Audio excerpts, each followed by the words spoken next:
ng umaga mga kabaka. So, natapos ko na rin itong itong ginawa kong kulungan. Maliit na baka pero itong mga malalaki nakatali. Yan.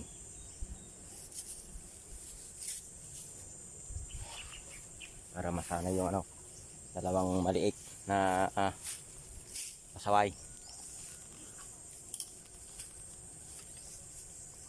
Nakapagpakain na rin ako.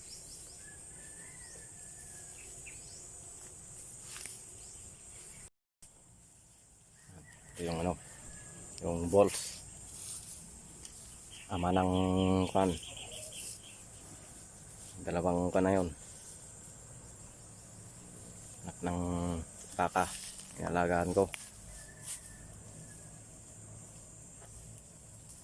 Kada isa na baka, isang tali na damo.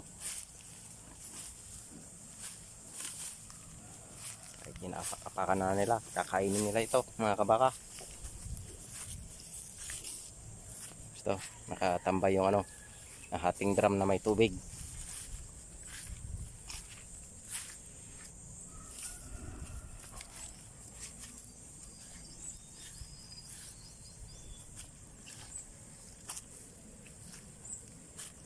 Ginawa ng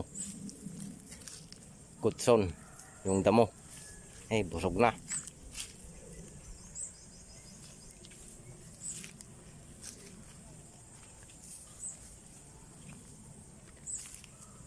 Ito naman yung maliit na balls.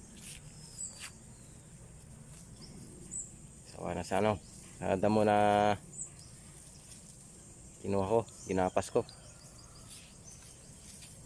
Gustong gusto yung damo na kan. Tumubo rito.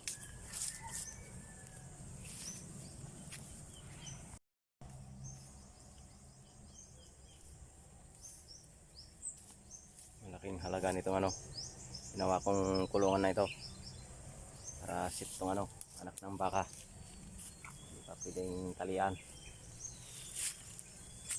Simula lang pag-alaga ay mahirap. Pag nag-umpisa na ng mga anak ang alaga natin baka, ito konti na lang magbabago.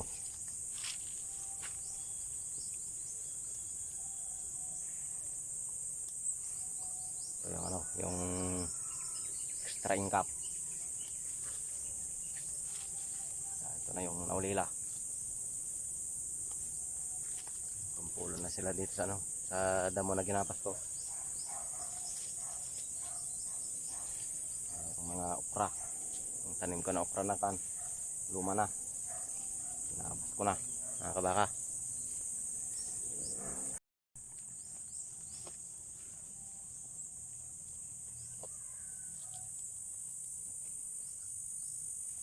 Tulog na yung isa kaya humiga na.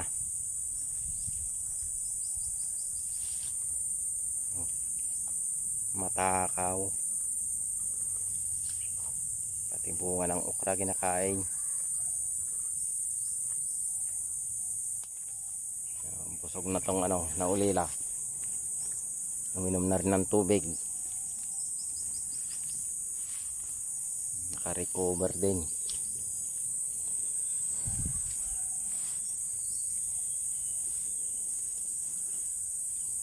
Humiga na rin yung isa.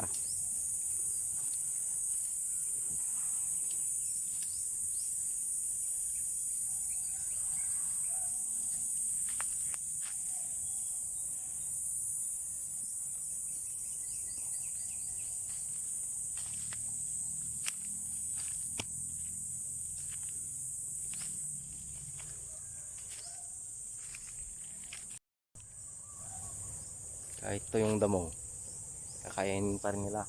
Gaya nito, parang dayami rin.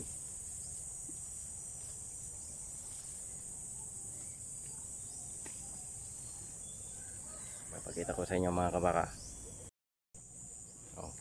Damo yan, hindi dayami. Ito yung dayami, ito yung damo. Sarap ng kain niya.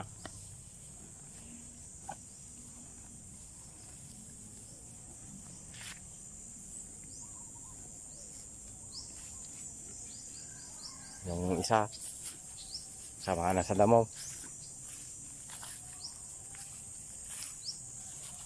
na ginapas ko.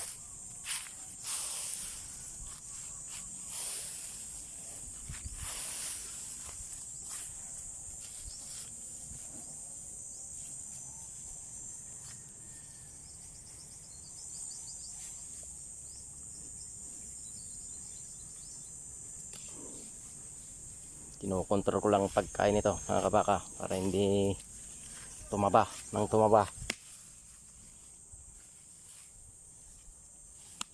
Eh, pag tumaba ng tumaba, mabigat na, hindi na makakasampa itong barako na to.